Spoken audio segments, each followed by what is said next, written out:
I told this to a couple of you last week, but I need to repeat it.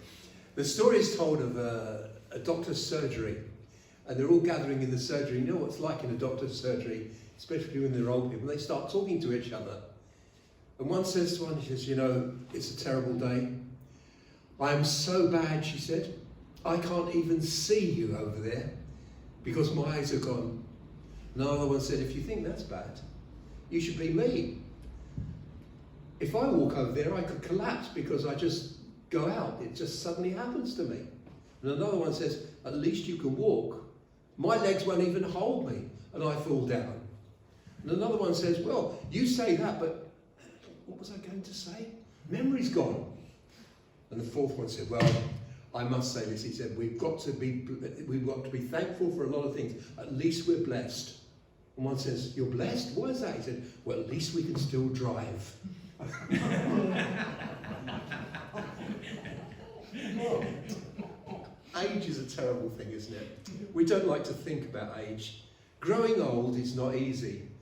I went to my sister's funeral this week on Friday, and I suddenly looked at all my family, and there was a lot of people there, and I realised that I'd gone from the youngest to now the oldest. I'm now the patriarch of the whole family. I'm the oldest person. There's no one older than me. I've grown old. And I suddenly wonder, how did that happen? How did it happen? Growing old is not easy. We've been looking at the book of Ecclesiastes, and we've been seeing how living a life without God, we just drift through life. And now the preacher is saying, now we've got to the stage in our lives where we've got to look at growing old. We looked earlier at Simon and Garfunkel, and they had this amazing picture of two old men sitting on a park bench, looking out, reminiscing on the past, looking at life as it was, reflecting of what had happened, saying, why have we lived this long? What is before us? What's ahead of us? And there was total despair in their song. And this morning it's the second to the last one of Ecclesiastes. And I want to show you this morning what it's like to grow old without God. And you know that is the most frightening situation anybody can get into. The first thing you do when you get old, and this is how the Koheleth, the preacher, said it, you look back.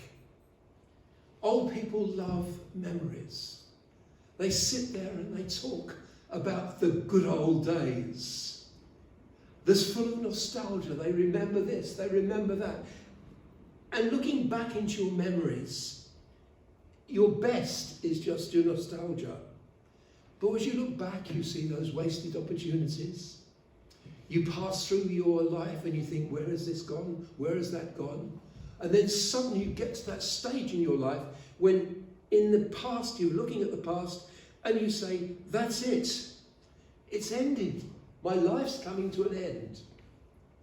We live in a country that has become gambling mad, hasn't it? It's become gambling mad.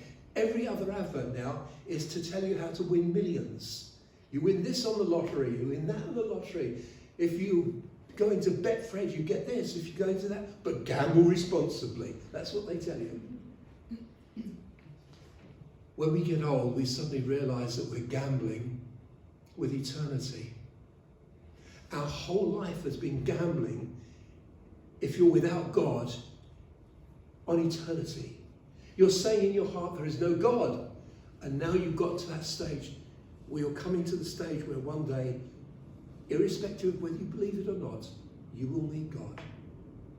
And you've gambled with your life. And you look back into the past and you say, what have I done with my life? And that's what it says. The problem is that when we get old, that's what happens. We go to funerals. We go to more funerals now than we go to weddings, don't we? We're always going to funerals. And we're looking at funerals all the time. And as we look back on our lives and we see friends die before us, and we say they've passed on.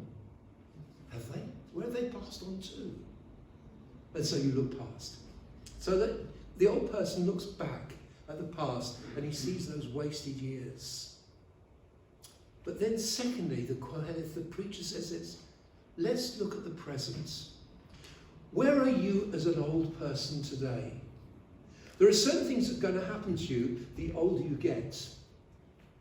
And I'm beginning to realise it, and I'm only a young 77. So I'm still a youth, as I see it. My wife says, actually, I'm a teenager. She tells me off for being a teenager, but I still feel young. But the older we get, the more things start to happen to us.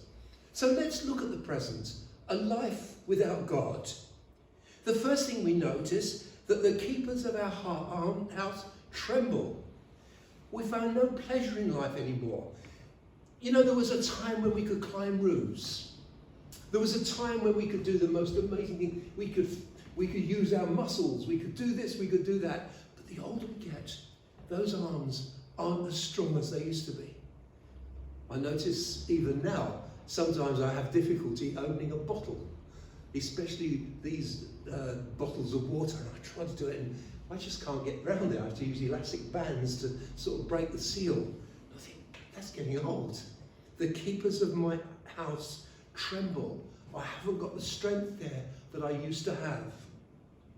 And then he says there, strong men stoop. Legs begin to lose their strength.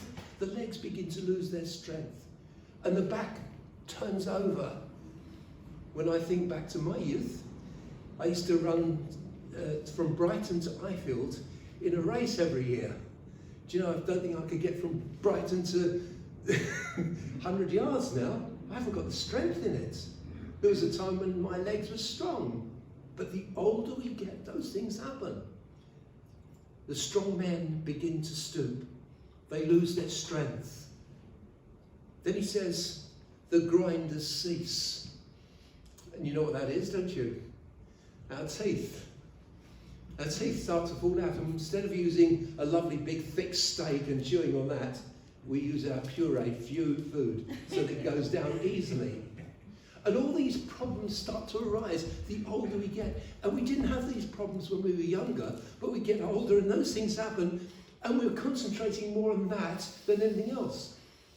I was talking to someone at my sister's funeral. It's my little brother, 5 years younger than me. When I was speaking to him, I hope he watches this video, when he said to me, it's terrible. Oh, I'm on morphine for this. I'm on this for that. And he gave me a list of the tablets he's on and how he can't eat what he used to do. And I'm thinking, Kelvin, please, this is growing old.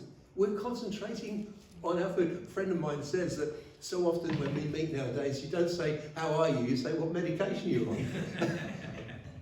Our concentration is on a body that is actually starting to fail us. Our windows grow dim. I was trying to look how many of you wear glasses. They do grow dim. Do you remember the day when we could look out and we could see everything? And now we wear glasses. We're very careful that those glasses are there. And then the doors to the street are closed. We have problems with our hearing. I have to wear these little things that I stick inside my ears. And my wife is forever saying to me, you don't listen to me. The reason I don't is because I take the hearing aids out. It's a good way of doing it. But our hearing does. It fades. And we're sort of trying to catch what people say. And we're concerned with our failing health, our failing body. And then we rise up at every sound.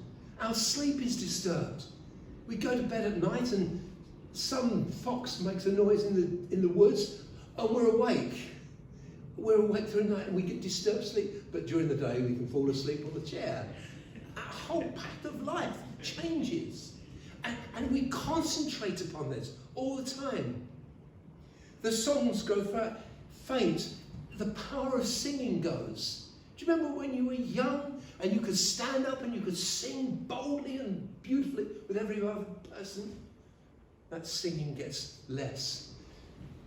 Sometimes I try it and I start singing and I find I can't hit the notes that I used to do. I can't sing as I did.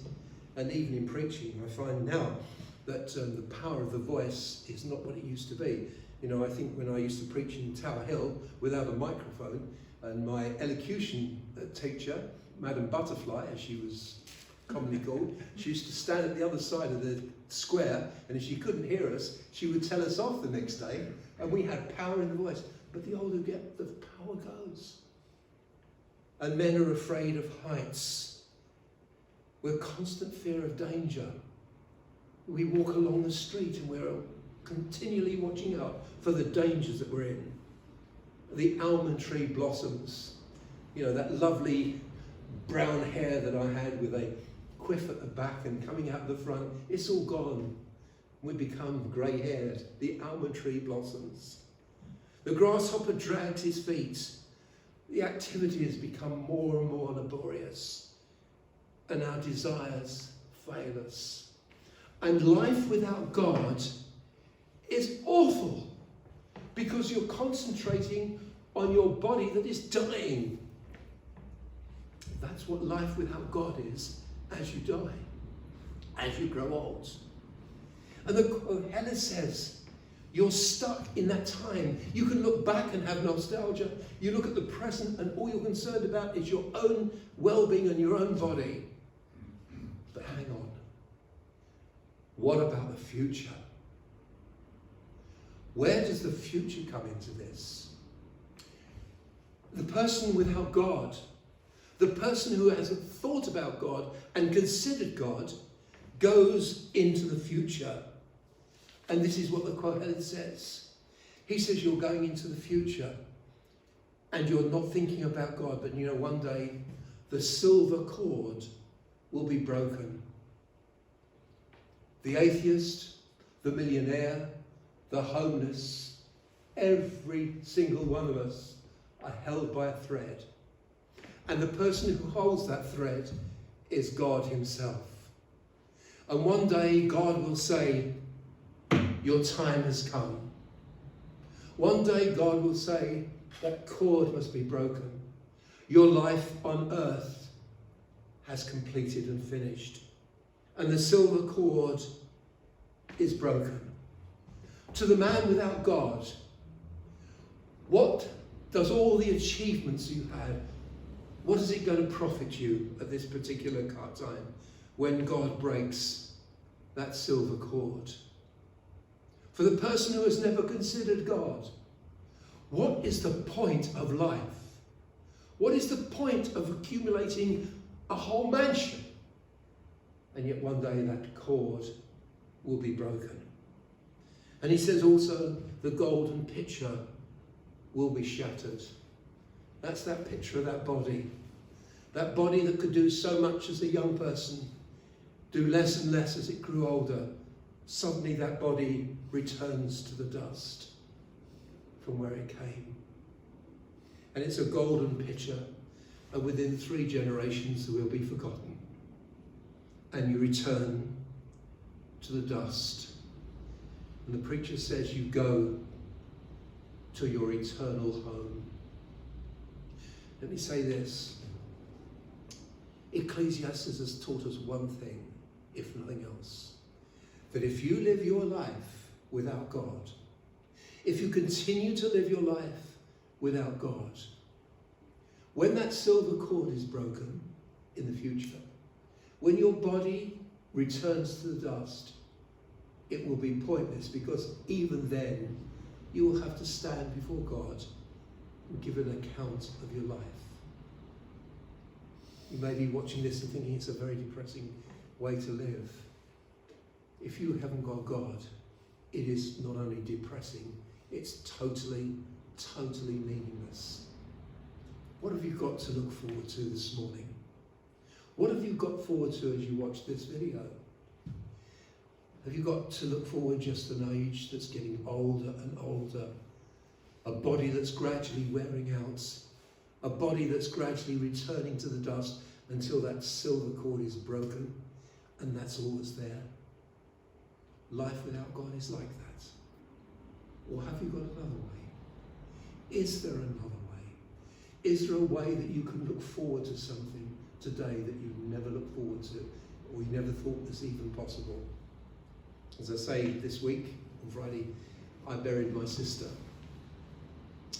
And she wrote many poems and she did lots of things. One of the things that came out, resounded through that meeting, was that she knew that her Redeemer lived. And although her body was giving out, and the liver and the kidneys and the body started to shut down, and then the silver cord was broken, but she knew something far better, because she had a treasure in that vessel that was called an earthen vessel. The next time we speak, I'm going to speak about that. I'm going to speak how it's possible for you to know God in your old age. But here it ends. Remember your Creator in the days of your youth. Does that mean an old person can't, at this latter stage, know meaningful? It does not. Because it's even possible for the old person on his deathbed to turn to God, to turn to Christ, and have meaning, have something to look forward to. I pray that these may be a help to you. You may not be like those two sitting on a park bench, living with your memories, but you may turn around and say, I'm going somewhere. I've got a future. My life is not meaningless. I pray that this may be so for you this day. Amen.